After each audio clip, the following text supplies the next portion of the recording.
in. Welcome. I'm E.G. Marshall. I would like to ask a question to which I tell you in advance I expect no answer. What is genius, and where does it come from? Genius is very rare, that much we do know. It is elusive and not immediately recognizable. It cannot be purchased, nor can it be cultivated. So, rare, intangible, and not to be acquired by any means, then when is it, and what is its source? Aware that I have asked the unanswerable, I present you now with the words of the Roman writer Plutarch, half a century before Christ. Genius is a deity. Where is my angel, Doctor? Your what? My angel. I'm lost without my angel. I don't think I quite understand. I thought I saw her sitting on my typewriter. But when I sat down to work, Doctor, she wasn't there at all.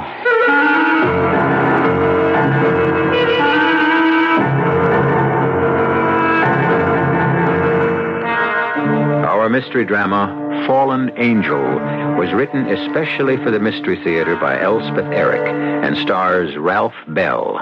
It is sponsored in part by Buick Motor Division. I'll be back shortly with Act One.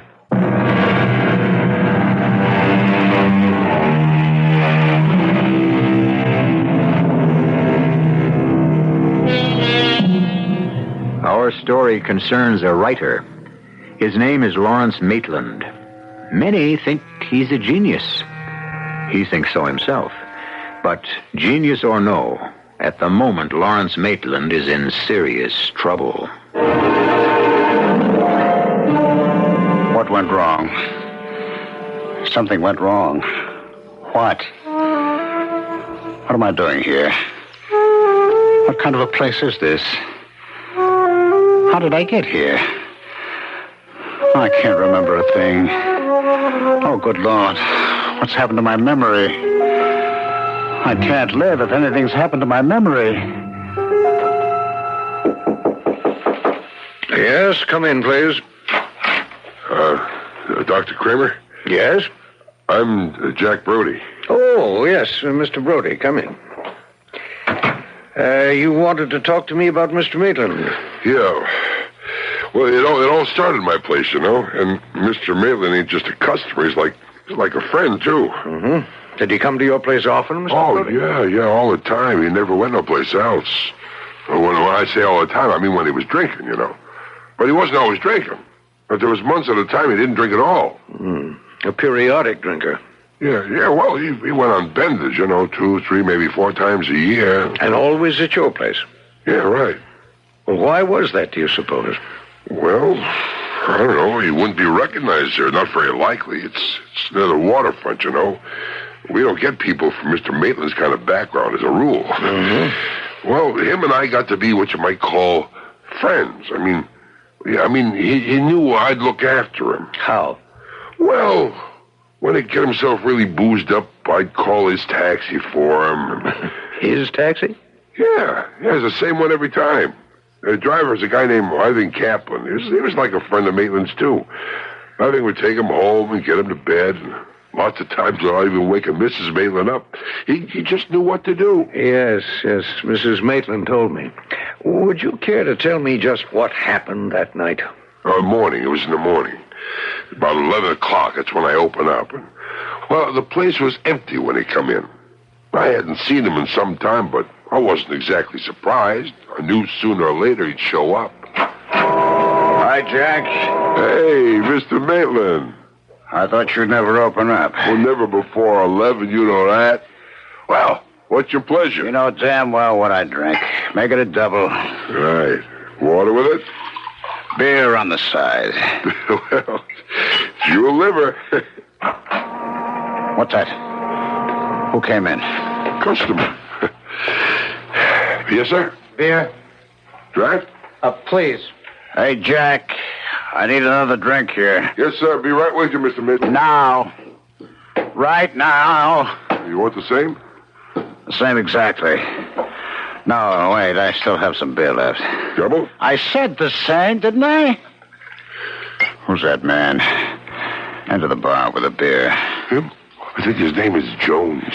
You know him? Oh, just over the bar. He keeps staring at me. Huh? Well, maybe he knows you from someplace.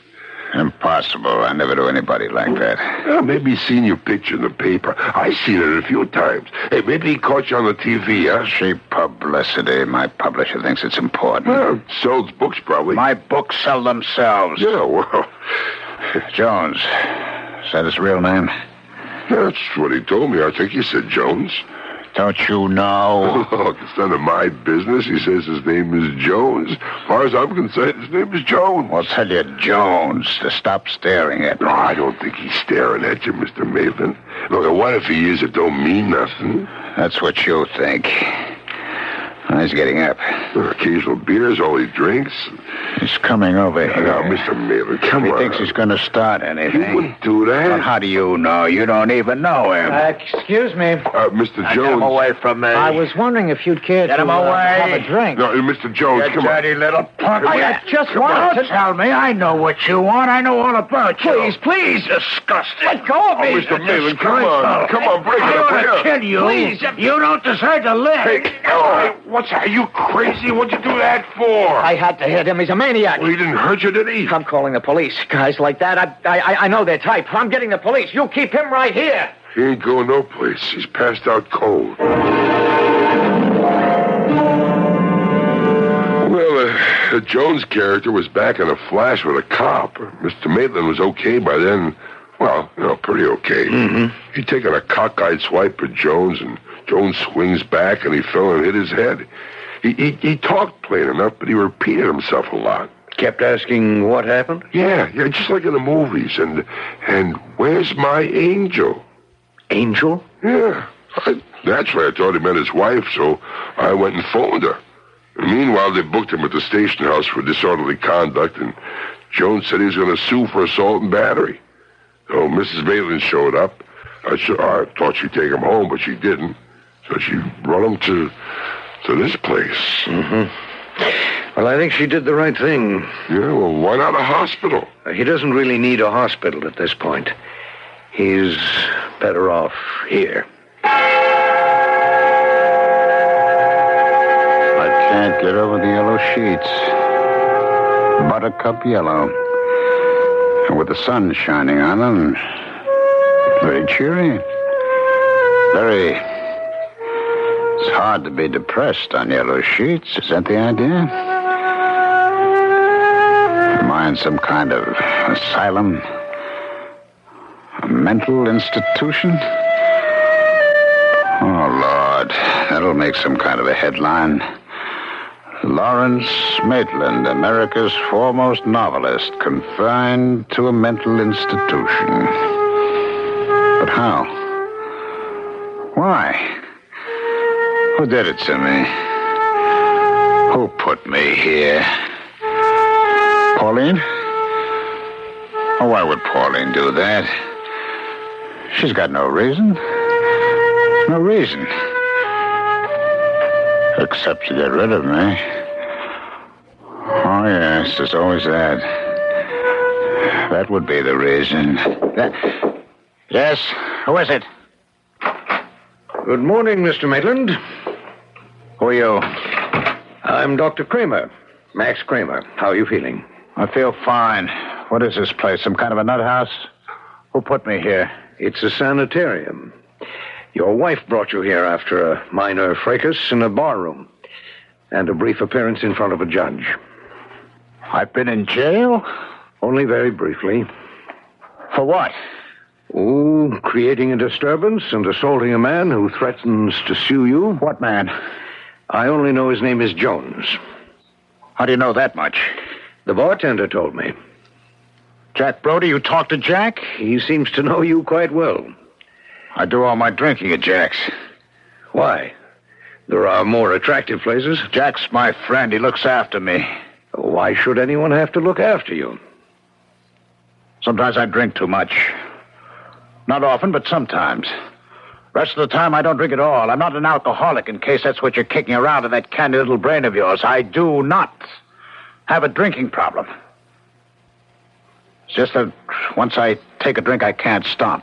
Oh, I see. What are you smiling at? Well, you've just handed me an accurate description of an alcoholic. One for whom a single drink is too much and 100 not enough. Well, that about sums it up, I guess. Well, go ahead, ask me. Ask you what? Why do you drink, Mr. Maitland? You who have everything, talent, even genius, success, acclaim, looks, charm. Do you have charm? Well, a certain amount. Don't I? Well, women seem to think so. That must be very gratifying. Not that I take advantage of it. I don't. Because I happen to have a very beautiful, very exceptional wife. You'll see when you meet her. Mrs. Maitland and I have already met. You have? Yes, she's the one who put up bail for you and brought you here.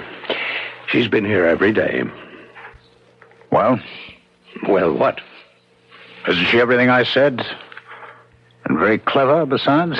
Well, we've only talked, she and I, half a dozen times, and mainly about you.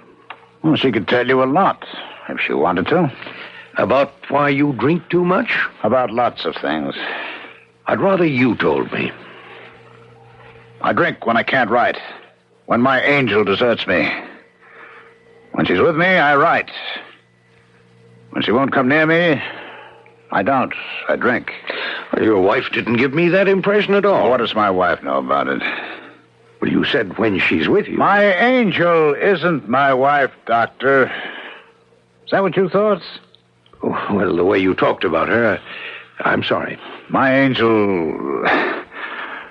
Well, she's my angel. Created by God. Or don't you believe in God? Well, let's keep talking about what you believe.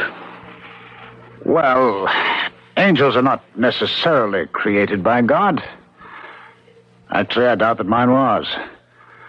Some angels are beings elevated to their celestial status by their intelligence. But extraordinary intelligence. But they are composed of heavenly matter. There's no doubt about that. They mediate, at least mine does, between me and the God force. I do believe in the God force, don't you? And my angel puts me in contact with the God force. And I write. I write like an angel. You've probably heard that said of me. Or read it someplace. I don't do a lot of reading outside my own specialty. And what specialty is that, pray tell? Psychiatry. Oh.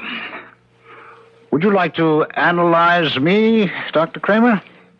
Would you be interested in being psychoanalyzed? Not if it would take away my genius. I don't think it would do that. Well, it's supposed to make you normal, adjusted, able to integrate with the group. Isn't that the idea? No, it's supposed to help you make the best possible use of whatever abilities you have.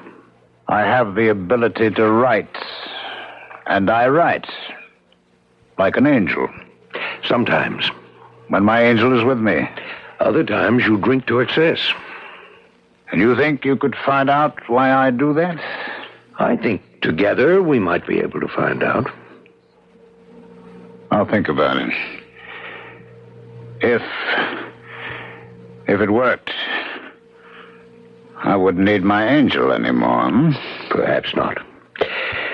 Or perhaps you'd give her another name. I'd like to be able to write whenever I felt like it. Write well, I mean. Would you like to have a typewriter sent up to your room? What good would a typewriter do till my angel comes back? Well, perhaps I should have one sent up anyway, just in case. If you want to. No. By the way. Yes? You said my wife had been to see me? Yes, every day. Today? She's downstairs right now. Would you like to see her? I think so. Well, I'll ask her to come up. Oh, Doctor, Yes? are you in love with my wife? Am I what? It's a simple question. Are you in love with Pauline? That's my wife's name, Pauline. Are you in love with her? I'll ask her to come up. He is, of course. But is Pauline in love with him?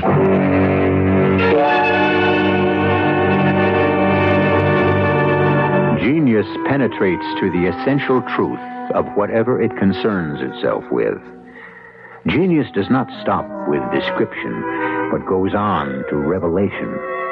It paints or composes or puts into words truths that lesser mortals could never discover by themselves. Is our protagonist, Mr. Lawrence Maitland, a genius or no more than a talented writer? I'll be back shortly with Act Two. Mr. Lawrence Maitland, you may remember, discovered himself in a large, airy room not his own, which he rightly deduced to be one of many in a mental institution to which he had been brought after assaulting a stranger in a bar. Dr. Max Kramer, chief psychiatrist of the asylum, after a friendly chat with his new patient, was startled to be asked if he, the doctor, was in love with the patient's wife. Doctor. Mrs. Maitland? How is Lawrence today? Better. Much better. Oh, I'm so glad. He can go home if he wants to. Really? Only I hope he doesn't want to. Why do you say that? Because I couldn't guarantee that what happened in Jack's bar wouldn't happen again. And perhaps again. But why did it happen? I mean, to hit a man who'd never done him any harm, a man he didn't even know.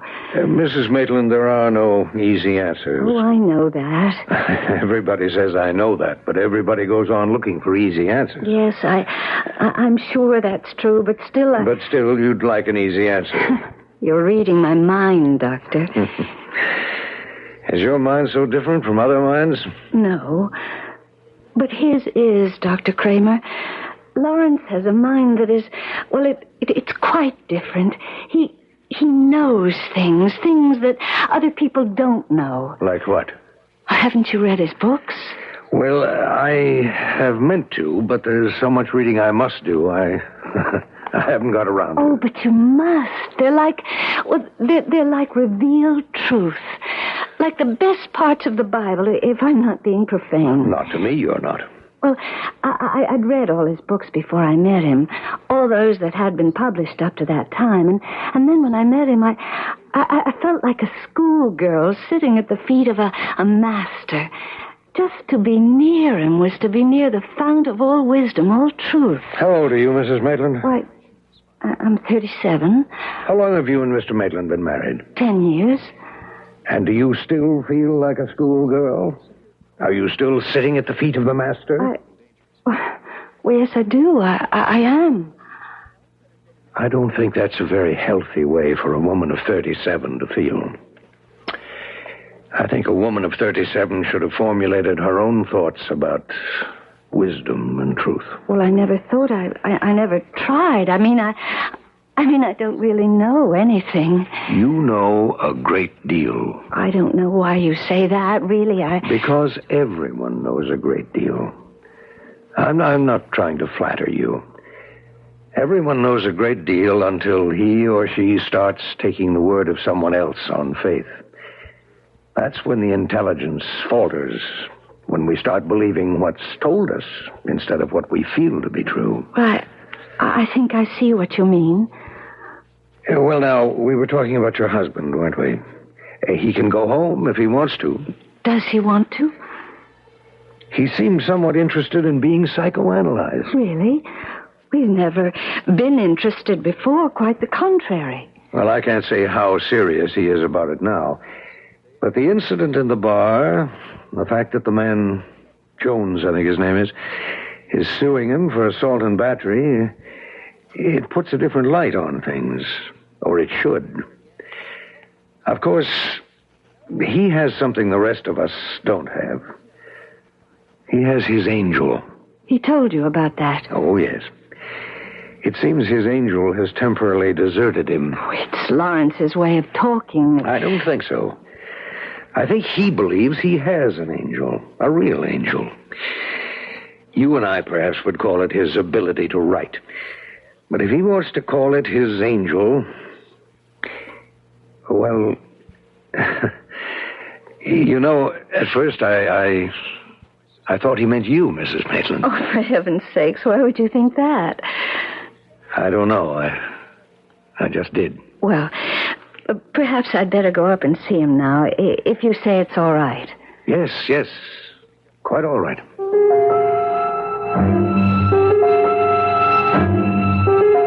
What did Pauline tell him about me?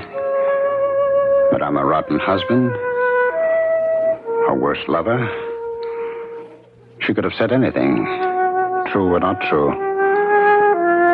Told him everything I've ever said, everything I've ever done. Would she do that? The very intimate things? Oh, not likely. Not Pauline. Not that she'd be trying to spare me. She'd be trying to spare herself. Pauline can't stand truth. Not the way I can. Pauline, may I come in? If you dare. Welcome to the crazy Oh, room. now, Lawrence. Oh, we don't say crazy anymore. We say disturbed, don't we? Neurotic? Dr. Kramer says you're much better. Oh, he does. Dr. Kramer says, does he? Well, he says that you can come home if you want to. Does Dr. Kramer say that? Yes. Any other little quotes from Dr. Kramer you'd like to give me while you're here? Lawrence, please. He's your doctor. And what's he to you? What? The very same as he is to you. Your doctor. A very good doctor who's trying to help. That's all? Of course that's all. Are you in love with him, Pauline? With the doctor? With Dr. Kramer? Yes, with Dr. Kramer. Of course not. I already know that he's in love with you. But you don't know anything of the sort. But I can't tell if you're in love with him until I see you together. Then I'll know. Well, I can tell you right now. Maitland? Yes, what? It's me, Jack Brody. What do you want, Jack? I got something for you. What? The doctor asked me when I bring it up. What is it? Lawrence, ask him to come in. It's heavy. Can I come in? Okay, come in. He weighs a ton. What? It's a typewriter. Where should I put it? Here, this bureau ought to hold it. Okay. The doctor said take it right out of his own office. It's his. There you are. Wasn't that nice of the doctor? Yeah. I'm Mrs. Maitland. Oh, I'm Jack Brody, a friend of your husband's. A very good friend, I know. Yeah, well, you think maybe you'll write something, Mr. Maitland? Well, it might be the best thing in the world for you, darling. You knock off a masterpiece, huh? Could happen. But maybe we ought to leave the room, Mr. Brody. Yeah, maybe we ought to. Nice to have met you, Mrs. Maitland. Well, I'm very glad to have met you, Mr. Brody. Yeah, unfortunate circumstances and all that. You coming too, Miss Maitland? I might as well. Now, Pauline, wait. Don't go. Well, all right, dear. This is for you. You want me to read it now? Take it. As a rule, he never wants me to read anything until it's finished. It's finished. Take it. Lawrence! What's the matter, Miss Maitland? You didn't... Well, you couldn't have written this, not you. You couldn't have. I won't believe it. Let me see it. And don't tear it up. Let me see it. You've never written like this before, never. We were standing right here. What this is... You wrote this stuff for your wife? This is gutter stuff. He couldn't have meant it. It's disgusting. It's vile. I never read anything so repulsive. It's not like him. He's sick. He's worse than sick. He's rotten. He's decayed. No, he's ill. Whatever. Listen, Mr. Maitland, let me tell you something. Don't you ever set your foot inside my bar again. You hear me? You understand what I'm saying? I don't want you in my place ever again. You don't mean that, Jack. I mean it. You show your face and I'll smash it in. You're my friend, Jack. No more. I was your friend, but no more. Now, you stay away from me. Well, where am I supposed to go? You really want to know? Huh? I have to go someplace. I have to have some... Now, Jack, don't turn against me. Don't stop being my friend. I already stopped. Any man can write that rotten stuff and show it to his wife. Boy, and you call yourself a genius? Well, what am I supposed to do? Who's going to help me? There's only just one. And she won't. Darling, I'm going to get Dr. Kramer. He'll know what to do. I'll be right back. Where's my angel? Where did she go? She left me. And now they're all leaving me. All against me. All hating me. Why do they hate me so much? Because I have genius and they haven't? But that's not my fault. I didn't ask to be the way I am. It's not my fault that everyone's against me. Pauline's gone. Jack's gone. Everyone's gone. I'm alone. All alone. And my angel... Will I ever see her again? Now, who's that? May I come in? No. No one may come in. It's Pauline. It's Dr. Kramer, Mr. Maitland. Pauline, I want to explain to you about what I wrote on that piece of paper. Don't hate me for it. I don't want everyone to hate me. Anyway, not you, Pauline. Let me explain why I did what I did. Go on, tell me. You see, as soon as I saw the typewriter, I thought my angel was sitting on the carriage return lever. You know, the way she used to. You remember Pauline? I don't think I do. Tell me. Well, maybe you never saw her, but certainly I've told you often enough. Now, really, Pauline? I'm not Pauline, Mr. Maitland.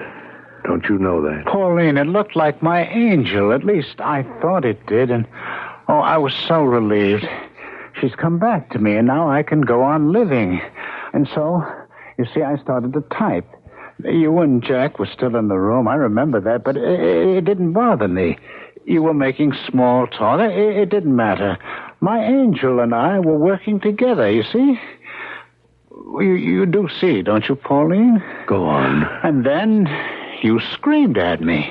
Did I? Oh, you know you did. And then Jack grabbed the paper out of your hand, and then he told me never to go near his place again. That's what I couldn't believe, Pauline, that Jack would turn against me. Now, you know what I've decided, Pauline? Tell me. That wasn't my angel who came and sat on the return lever. No. Oh, no. Now, listen, Pauline, that... was the fallen angel. An angel who has fallen out of favor with God. An angel who has allied himself with Satan. Fallen angels are destructive, Pauline. Completely destructive. And this one means to destroy me.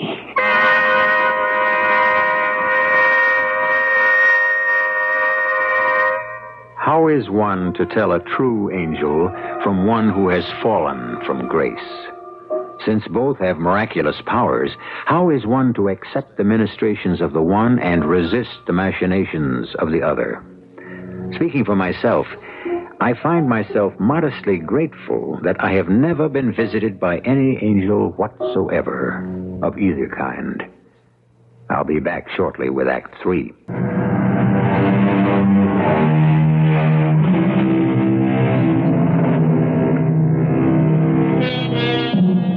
When we left Lawrence Maitland, he was explaining to Dr. Max Kramer, psychiatrist, why he had written a page of obscene prose and handed it to his shocked and horrified wife.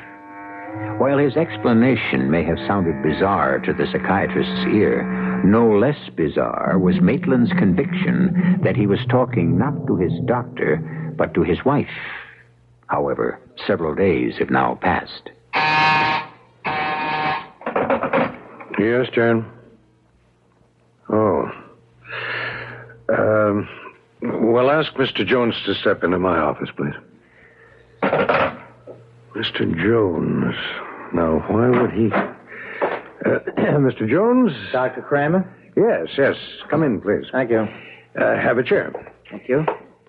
My girl said you wanted to see me about Mr. Lawrence Maitland. Well, they told me at the police station he was here. Yes, he is.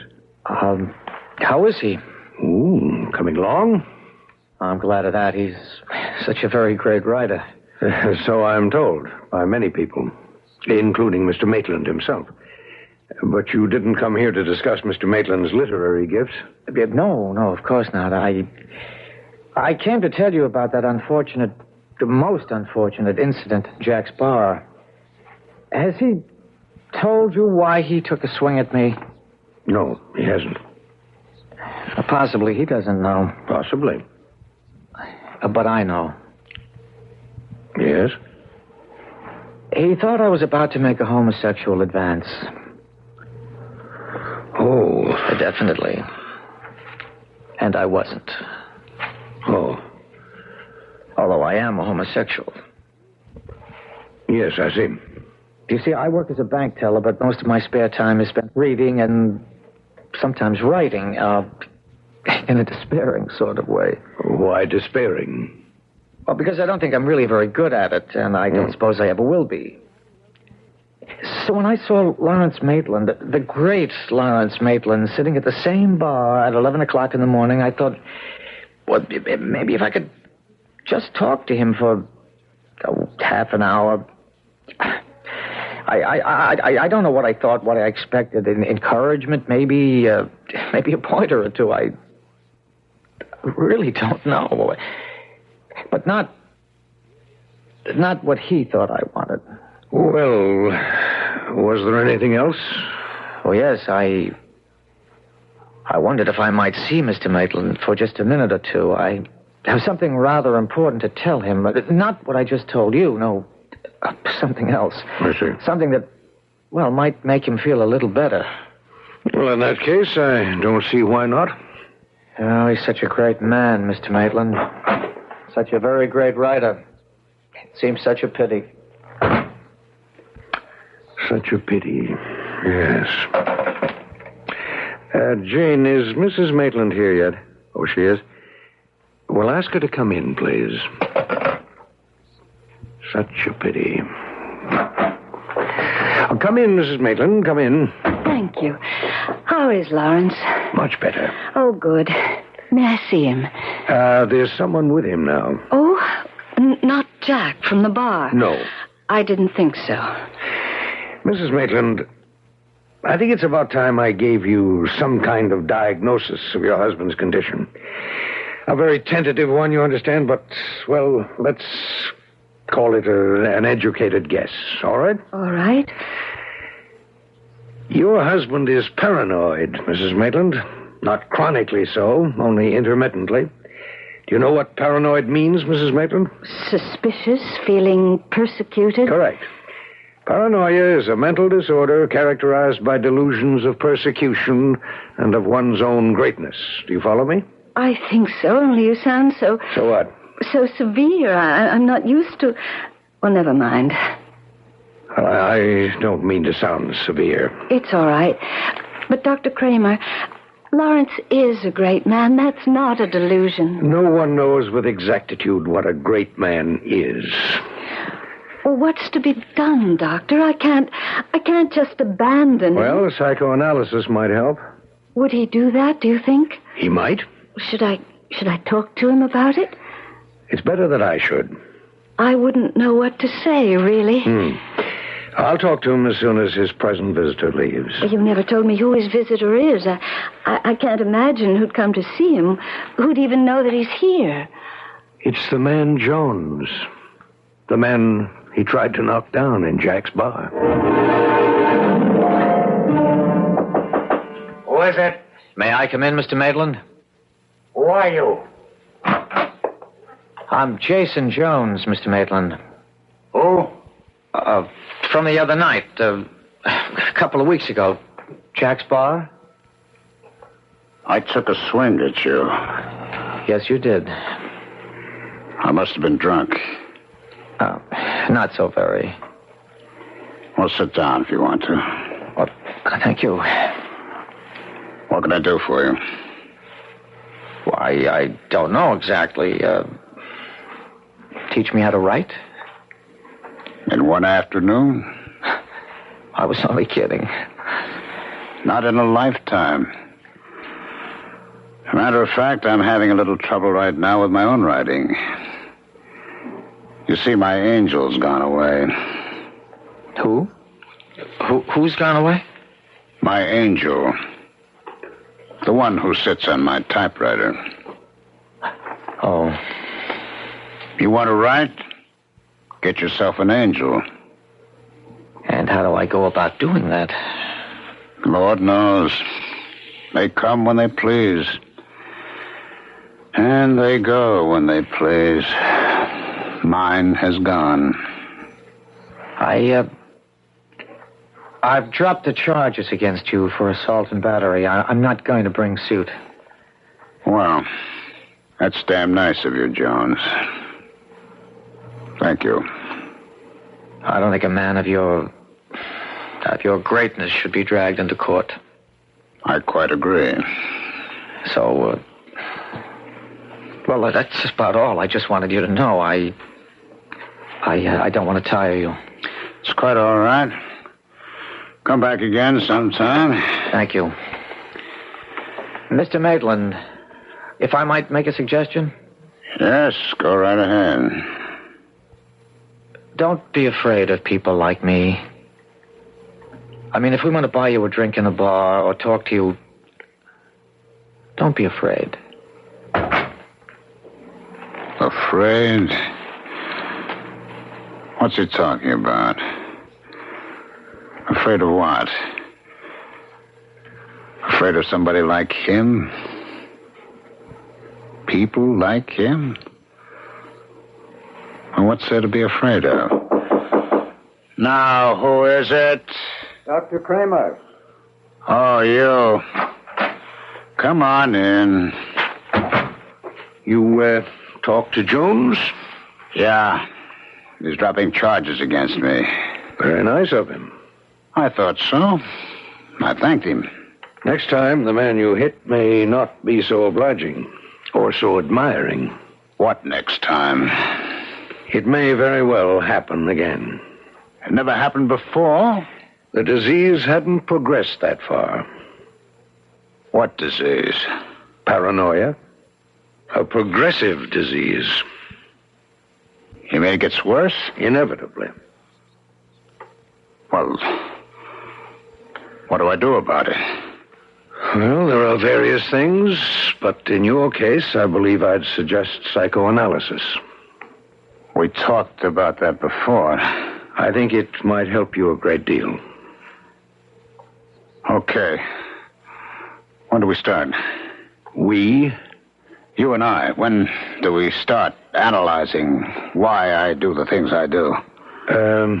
Not you and I, Mr. Maitland. Why not?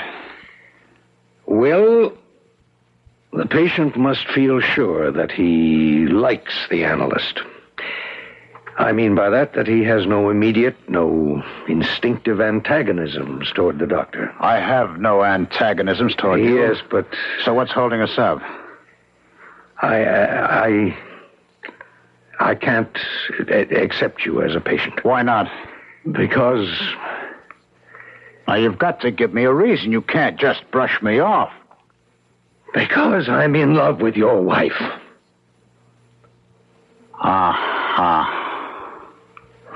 I don't know how or when or why it happened, but it happened. I was right. I was right. When you asked me, did I love your wife, it was not true then. It came later. It was true then.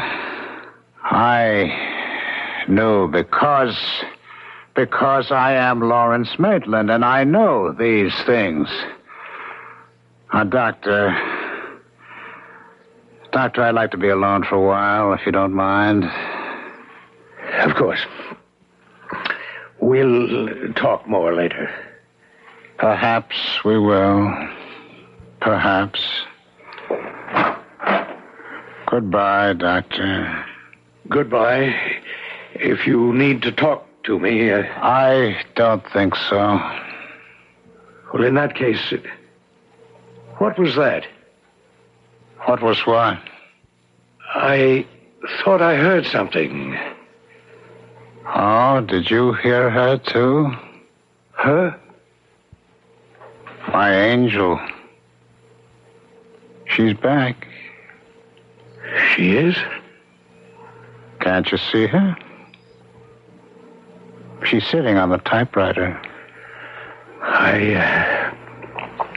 I can't say that I do see her. Not really. No. I don't suppose you can. Be so good as to close the door behind you, Doctor. I really have to get to work.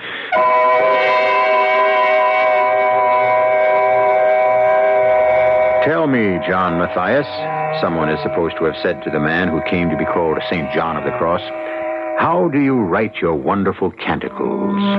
To which the poet priest replied, sometimes God helps me, and sometimes I do it by myself. If the true men of genius can give no more satisfactory answer than that, what in the name of heaven can you expect of me? I'll be back shortly.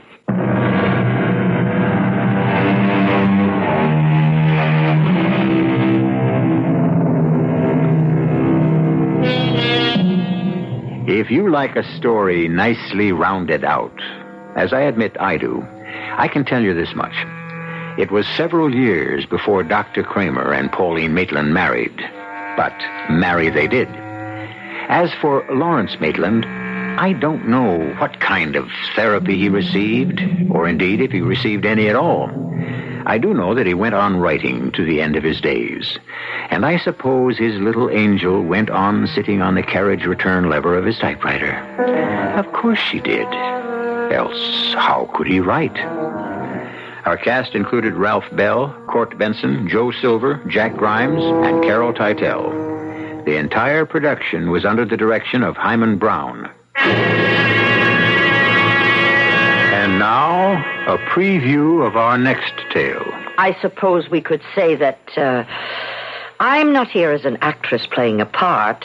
I'm actually posing as the queen. Precisely.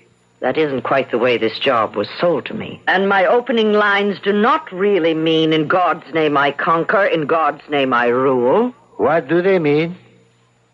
In God's name I am unworthy. In God's name I abdicate. Whatever gave you such an idea? And I abdicate in favor of Iola R.D., who happens to be your sister. So, what has become of the queen? Queen Amara is dead. Really? How did it happen? Well, let us say her time had come. This is E.G. Marshall inviting you to return to our Mystery Theater for another adventure in the macabre. Until next time, pleasant dreams.